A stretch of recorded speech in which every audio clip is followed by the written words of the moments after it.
નમસ્કાર વિદ્યાર્થી મિત્રો,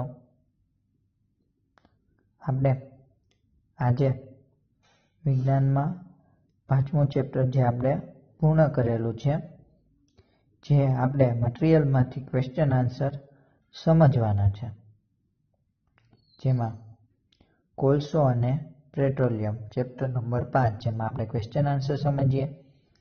તો છે પ્રશ્ન 1, સીએનજી અને એલપીજીને બળતણ તરીકે વાપરવામાં શું ફાયદા છે? સીએનજી આપણે ચેપ્ટરમાં ભણી ગયા છીએ કે કુદરતી ગેસ, કે જેમાં સીએનજી અને એલપીજી આપણે બળતણ તરીકે વાપરીએ તો શું ફાયદો છે? તો સીએનજી એટલે કે કમ્પ્રેસ નેચરલ ગેસ અને એલપીજીને બળતણ તરીકે વાપરવાના ફાયદા જણાવેલા છે. તો આપણે જાણીએ છીએ કે સીએનજી અને એલપીજી હવામાં ઓછું પ્રદૂષણ કરે છે, સ્વચ્છ બળતણ તરીકે ઉપયોગ થાય છે અને પાઇપલાઇન દ્વારા તેનો કારખાના તથા અન્ય જગ્યાએ પહોંચાડી શકાય છે અને તેનો સીધો દહન તરીકે ઉપયોગ કરી શકાય છે. તો એટલા માટે આપણે વધુ ફાયદાકારક છે. તો જવાબ જોઈએ આપણે કે સીએનજી અને એલપીજી સ્વચ્છ બળતણો છે. આ બંનેનો વપરાશ ઓછું પ્રદૂષણ કરે છે, પ્રદૂષણની માત્રા ખૂબ જ ઓછી હોય છે. સીએનજીનો ઉપયોગ વિદ્યુત ઉત્પાદન માટે કરવામાં આવે છે. સીએનજીનો ઉપયોગ વિદ્યુત ઉત્પાદન માટે કરવામાં આવે છે. એ ઉપરાંત શું છે કે તેનો મોટો ફાયદો એ છે કે ઘર કે કારખાનાઓમાં પાઇપલાઇનથી પહોંચાડી શકાય છે. અને છેલ્લો મુદ્દો, તેનો સીધો દહન માટે ઉપયોગ કરી શકાય છે. આ તમામ મુદ્દા આપણે સમજી ચૂક્યા છીએ. તો આ બધા મુદ્દાઓ ધ્યાનમાં રાખી સીએનજી અને એલપીજી વાપરવાના ફાયદા આપણે કહી શકીએ. પછી પ્રશ્ન 2, સીએનજી સ્વચ્છ બળતણ શાથી ગણાય છે? સીએનજીને સ્વચ્છ બળતણ શું કામ કહેવાય? તો આપણે પાઠમાં ભણી ગયા છીએ કે તેનું સંપૂર્ણ દહન થાય છે, તેથી તે ખૂબ જ ઓછું પ્રદૂષણ ફેલાવે છે, તેથી આપણે એને સ્વચ્છ બળતણ કહી શકીએ. તો જવાબ જોઈએ, સીએનજીનું સંપૂર્ણ દહન થાય છે અને તે કોઈ અવશેષ બાકી રહેતો નથી, જેથી સીએનજીના ઉપયોગથી બહુ જ ઓછું પ્રદૂષણ થાય છે, જેથી આપણે સીએનજીને સ્વચ્છ બળતણ કહી શકીએ છીએ. પછી પ્રશ્ન 3 છે, સીએનજી શું છે તેનો ઉપયોગ જણાવો. સીએનજી શું? તો આપણે શું લખીશું કે કુદરતી વાયુનો ઊંચા દબાણ હેઠળ સંગ્રહ, એટલે જ દબાણયુક્ત કુદરતી વાયુ એટલે કે સીએનજી. ફરીવાર આપણે વ્યાખ્યા સમજીએ, સીએનજી શું છે એ સમજીએ.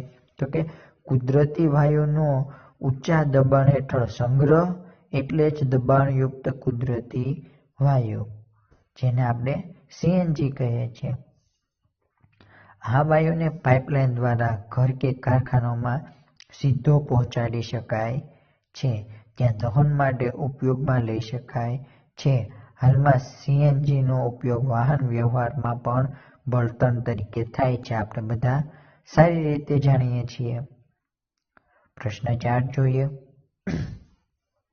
ભારતમાં કયા સ્થળોએ કુદરતી વાયુ મળી આવે છે? આ પણ આપણે ટેક્સ્ટ બુકમાં સમજી ચૂક્યા છીએ. જવાબમાં જોઈએ, ભારતમાં કુદરતી વાયુ ત્રિપુરા, રાજસ્થાન, મહારાષ્ટ્ર અને કૃષ્ણ ગોદાવરી નદીના મુખ પ્રદેશમાંથી મળી આવે છે. પછી પ્રશ્ન નંબર 5, પેટ્રોલિયમનું શુદ્ધિકરણ એટલે શું? તે ક્યાં કરવામાં આવે છે? તો પેટ્રોલિયમ શુદ્ધિકરણ કોને કહેવાય? તો કે પેટ્રોલિયમના વિવિધ ઘટકોને અલગ કરવાની પદ્ધતિને પેટ્રોલિયમનું શુદ્ધિકરણ કહે છે.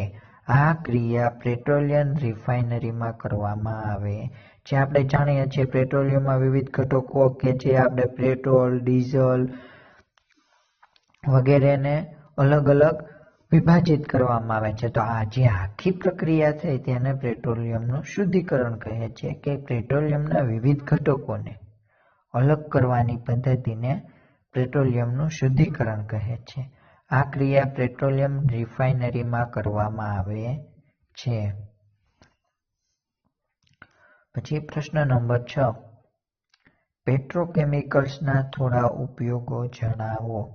પેટ્રોકેમિકલ્સના ઉપયોગ, તો તેના ઉપયોગ ક્યાં? તો કે ડિટર્જન્ટ બનાવવા, પોલિએસ્ટર, નાયલોન, એક્રેલિક જેવા રેસાઓ બનાવવા તથા પ્લાસ્ટિક વગેરે બનાવવા પેટ્રોકેમિકલ્સનો ઉપયોગ થાય છે. પછી પ્રશ્ન નંબર 7. મૃત વનસ્પતિમાંથી કોલસો કઈ રીતે બને છે તે વર્ણો.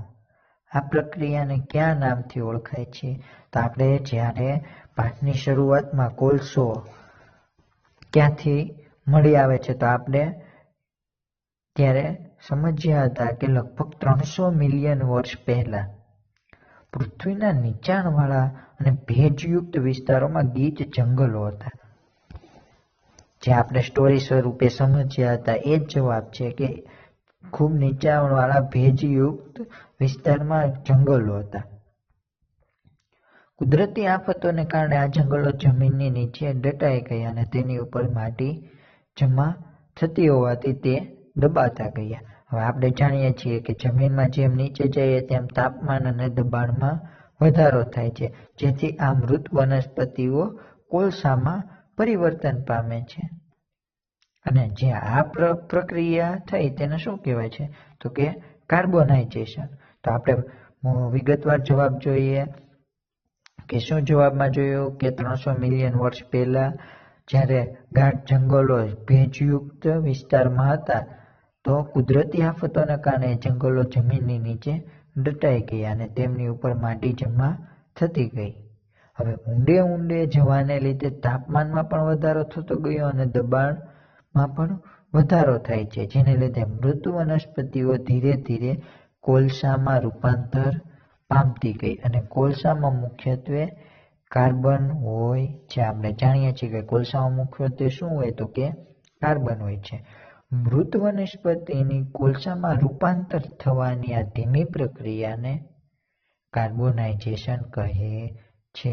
તો આપણને કાર્બોનાઇઝેશનની ફક્ત વ્યાખ્યા પૂછાય તો શું લખી શકાય કે મૃત વનસ્પતિની કોલસામાં રૂપાંતરની ધીમી ક્રિયાને કાર્બોનાઇઝેશન કહે છે. પછી પ્રશ્ન નંબર 8 શું છે? કોકના ગુણધર્મ અને ઉપયોગો જણાવો. કોકના ગુણધર્મ અને ઉપયોગો જણાવો એમ કીધું છે. તો કોકના ગુણધર્મમાં શું આવશે? તો આપણે જાણીએ છીએ કે ગુણધર્મમાં તે સખત છે, છિદ્રાળુ અને કાળા રંગનો પદાર્થ છે. પછી મુદ્દો જોઈએ તો તે કોલસાનો લગભગ સંપૂર્ણ શુદ્ધ પ્રકાર છે, જેમાં કાર્બનનું પ્રમાણ પણ આપણે જાણીએ છીએ કે 87% થી 89% સુધી કાર્બનનું પ્રમાણ હોય છે. તે સળગે ત્યારે ધુમાડો ઉત્પન્ન થતો નથી. શું કામ? કારણ કે તે સંપૂર્ણ શુદ્ધ પ્રકારનો છે તેવું આપણને ગુણધર્મમાં કીધું છે કે મુદ્દા નંબર 3 કે તે કોલસાનો લગભગ સંપૂર્ણ પ્રકાર છે. કોણ? તો કે કોક. તો કોકના ગુણધર્મમાં તે સખત છે, છિદ્રાળુ અને કાળા રંગનો પદાર્થ છે, તે સંપૂર્ણ કોલસાનો પ્રકાર છે અને તેમાં કાર્બનનું પ્રમાણ જોઈએ તો 87 થી 89% અને તે સળગે ત્યારે ધુમાડો ઉત્પન્ન થતો નથી. તો તે કોકના ગુણધર્મ થયા. હવે કોકના ઉપયોગો સમજીએ તો કે સ્ટીલના ઉત્પાદનમાં અને કેટલીક ધાતુઓના નિષ્કર્ષણમાં કોકનો ઉપયોગ થાય છે. હવે પ્રશ્ન નંબર 9 શા માટે અશ્મિ બળતણ એ પુનઃ અપ્રાપ્ય કુદરતી સંસાધન છે તે સમજાવો. આપણે આ ચેપ્ટરના પ્રથમ લેક્ચરમાં જ આ પ્રશ્નનો જવાબ ભણી ચૂક્યા છીએ. ફરીવાર આપણે રિવાઇઝન કરીએ કે અશ્મિ બળતણ બનતા લાખો વર્ષ લાગે છે. માનવીની વિવિધ પ્રવૃત્તિ માટે અશ્મિ બળતણનો બહોળો ઉપયોગ થાય છે અને કુદરતમાં અશ્મિ બળતણનો જથ્થો મર્યાદિત છે. આ કારણે અશ્મિ બળતણ એ પુનઃ અપ્રાપ્ય કુદરતી સંસાધન છે. પુનઃ અપ્રાપ્ય આપણે વ્યાખ્યા સમજી ચૂક્યા છીએ. પુનઃ અપ્રાપ્ય એટલે શું? તો કે જે મર્યાદિત પ્રમાણમાં અને સમયાંતરે તેનો જથ્થો પૂર્ણ થવાના રહે છે, તો ફરીવાર જે જથ્થો ન મળી શકે તો તેને પુનઃ અપ્રાપ્ય, જે આપણે સમજી ચૂક્યા છીએ. તો આમાં શું કીધું આપણને કે અશ્મિ બળતણ એ પુનઃ અપ્રાપ્ય કુદરતી સંસાધન છે. શું કામ છે? તો કે તે અશ્મિ બળતણ બનતા લાખો વર્ષ લાગે છે અને માનવીની વિવિધ પ્રવૃત્તિ દ્વારા તેનો ઉપયોગ વધતો જાય છે. અને જ્યારે અશ્મિ બળતણનો જથ્થો મર્યાદિત છે, જેથી આપણે તેને પુનઃ અપ્રાપ્ય કુદરતી સંસાધન કહી શકાય. પછી પ્રશ્ન નંબર 10, પેટ્રોલિયમના નિર્માણની પ્રક્રિયા વર્ણવો. પેટ્રોલિયમ કઈ રીતે નિર્માણ પામે છે, તો તે પ્રક્રિયા વર્ણવવાની છે. તો આ પણ આપણે ખૂબ સારી રીતે લેક્ચરમાં સમજી ચૂક્યા છીએ કે સમુદ્રમાં રહેતા સજીવો દ્વારા પેટ્રોલિયમનું નિર્માણ થતું હતું. કોના દ્વારા? તો કે સમુદ્રમાં રહેતા સજીવો દ્વારા.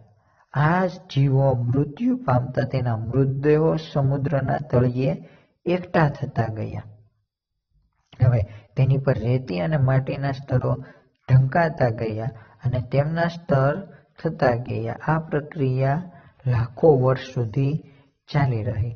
હવે આપણે ફરીવાર સમજીએ છીએ કે ત્યાં હવાની ગેરહાજરી અને તાપમાન અને દબાણ ઊંચું હોવાથી દટાયેલા જીવોના અવશેષોનું જૈવ રાસાયણિક પ્રક્રિયાને લીધે પેટ્રોલિયમ અને કુદરતી વાયુમાં રૂપાંતર થયું. શું આપણે પ્રક્રિયામાં સમજ્યા? તો કે સમુદ્રમાં રહેતા સજીવોના દ્વારા પેટ્રોલિયમનું નિર્માણ થયું. આ સજીવોના મૃતદેહો તે સમુદ્રના તળિયે એકઠા થતા ગયા અને રેતી અને માટીથી ઢંકાતા ગયા.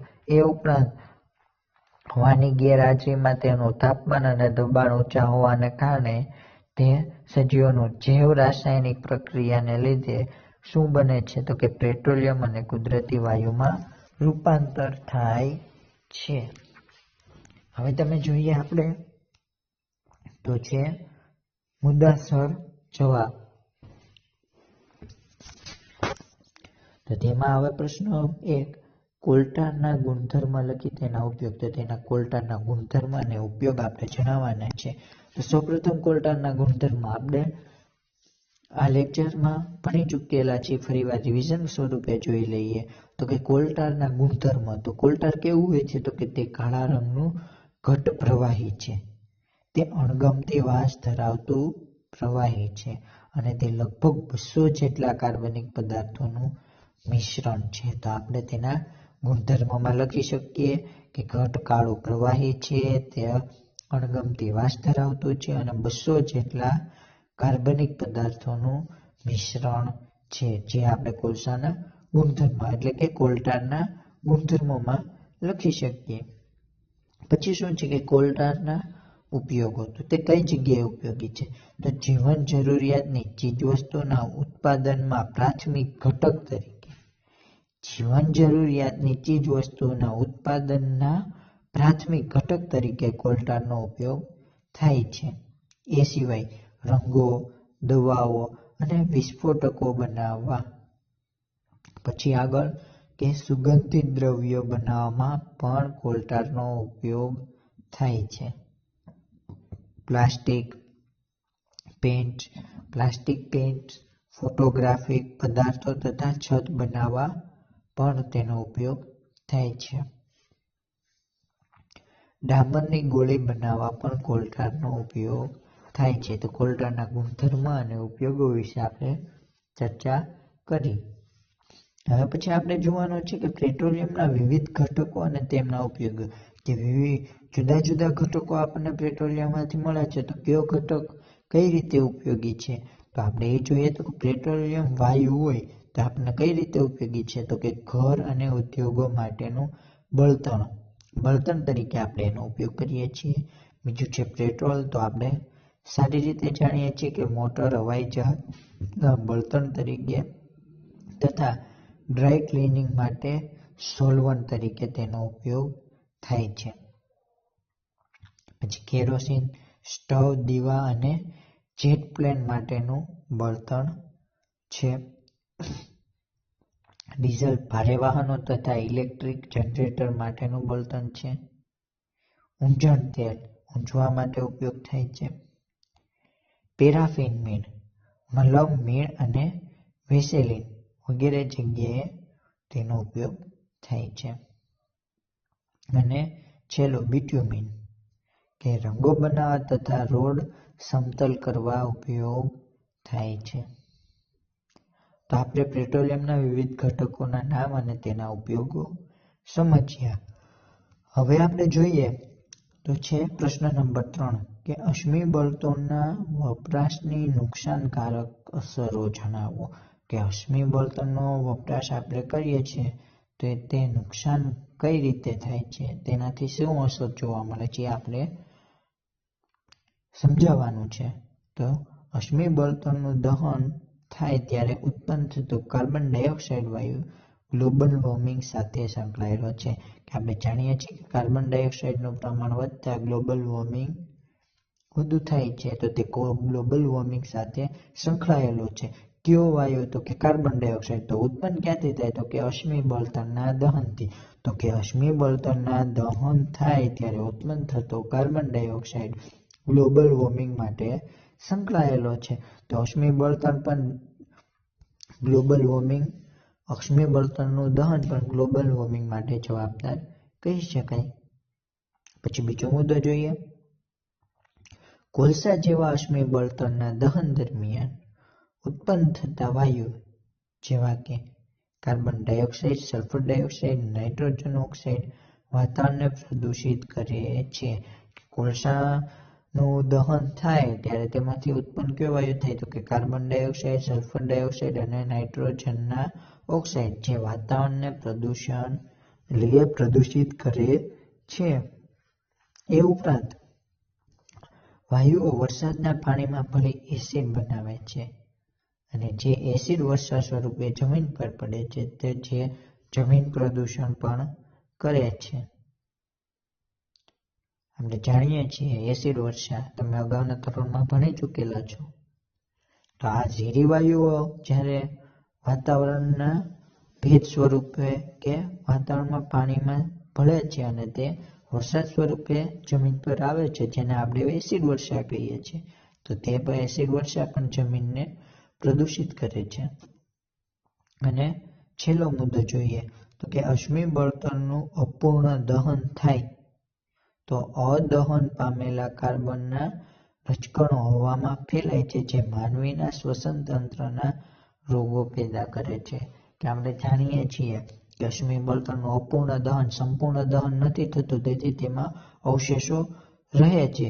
હવે અપૂર્ણ દહન થયેલા પદાર્થ કાર્બનના રજકણો હવામાં ફેલાય છે જે માનવીની શ્વસન ક્રિયા દરમિયાન તેના શરીરમાં પ્રવેશે છે એટલે કે શ્વસન તંત્રના રોગો પેદા કરે છે જે પણ નુકસાનકારક છે.